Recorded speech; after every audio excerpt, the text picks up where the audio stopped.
Good morning. আর আমি এখন ঘুম থেকে উঠে পড়েছি। আর এখন বাজে হচ্ছে ঘড়িতে 7টা। উঠে দেখছি আজকে সকালে প্রচুর রোদ ছিল, কিন্তু এখন দেখছি ওয়েদারটা একদম কালো হয়ে গেল। বৃষ্টি হবে আবার সেই কদিন আগেকার মতো। তো আমি এখন চা খাবো, চা খেয়ে নিয়ে মাংকুকে ডাকবো। আজকে মাংকুর স্কুলে আছে জন্মাষ্টমী উপলক্ষে ওদের যে সেলিব্রেট করা হয়, এই সেলিব্রেটটা আজকে করা হবে। তার জন্য মেয়েদেরকে বলেছে রাধা সেজে যেতে, আর ছেলেদেরকে কৃষ্ণ সেজে যেতে বলেছে।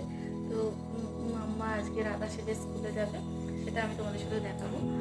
আর এখন আমি খাচ্ছি হচ্ছে জলটা খেয়ে নিই, তারপর খাবো চা। চায়ের জল বসিয়ে দিয়েছি, দেখতেই পাচ্ছ। এবার চা পাতাটা দিয়ে আমি চাটা নামিয়ে নেবো, নিয়ে তারপরে চা খাবো। আমি চা দুধ চাটা খেতেই বেশি পছন্দ করি, কিন্তু দুধ চা খেলে প্রচুর অম্বল হয়, গ্যাস হয়, তার জন্য দুধ চাটা খাওয়া হয় না। তো এই র চাটা খাই না আমি রোজ, তো আজকে একটু ইচ্ছা হলো খাই। খেয়ে তারপর মাংকুকে ডাকবো। এখন ডেকে দিলে ওদেরকে আর আমার চাটা শান্তি মতন খাওয়া হবে না। দেখো আমার চা রেডি। চা আর বিস্কুট আমি খেয়ে নিই, ততক্ষণে জলটাও খেয়ে নিই, জল খাওয়া হয়নি। বলতে বলতেই বৃষ্টি নেমে গেছে। কি অবস্থায়, একটু আগে কত রোদ ছিল, আবার বৃষ্টি। কি জানি কি ওয়েদার। রাধা সাজবে তো মা? তা ওঠো, স্নান করে রেডি হতে হবে, খেতে হবে। গুড মর্নিং বলো। তো রাধা এই ড্রেসটা পরবে। রাধা এখন ঘুম থেকে উঠে করছে।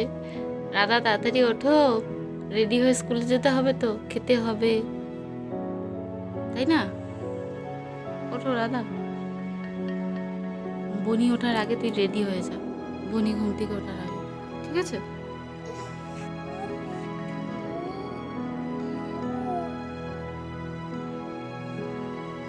বলো গুড মর্নিং।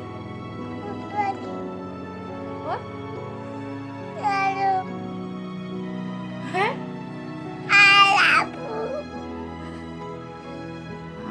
আমি আমার গপুকে ঘুম থেকে তুলতে চলে এসেছি। গপু সোনা ঘুম করছে। গপু উঠে পড়ো।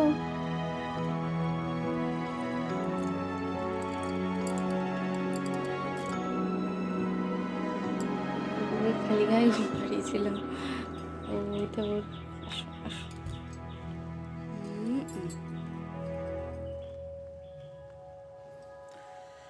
উঠে পড়েছে ঘুম থেকে। এবার ফ্রেশ করে দেবো। স্নানটা ভাবছি এখন করাবো না, স্নানটা একটু পরে পুজো দেওয়ার সময়, এখন তাড়াহুড়োর সময়।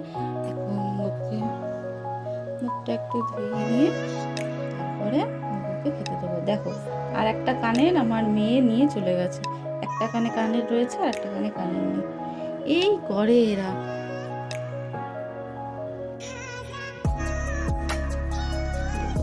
একটু ধুয়ে দিচ্ছি, দিয়ে গপুকে এবার আমি প্রসাদ দেব।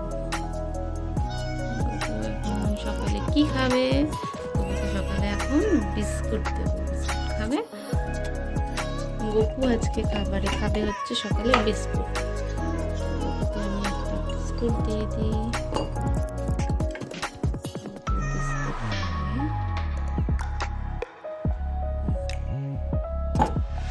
খেয়ে নাও গপু।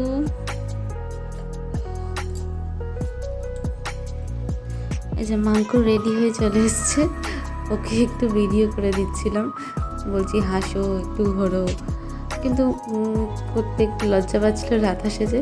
তাও করেছে একটু আধটু, যাই হোক, তাড়াহুড়োর মধ্যে ছিলাম, সেরকমভাবে কিছুই ভিডিও করতে পারিনি।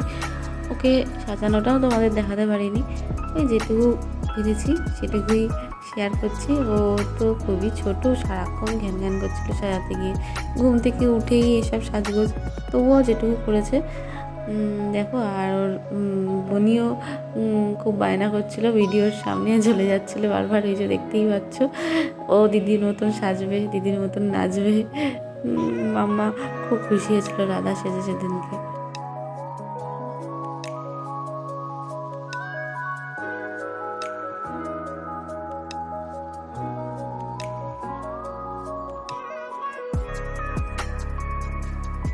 দেখো মাম্মা কি সুন্দর ঘুরছে, ঘুরে ঘুরে ভিডিও করছে।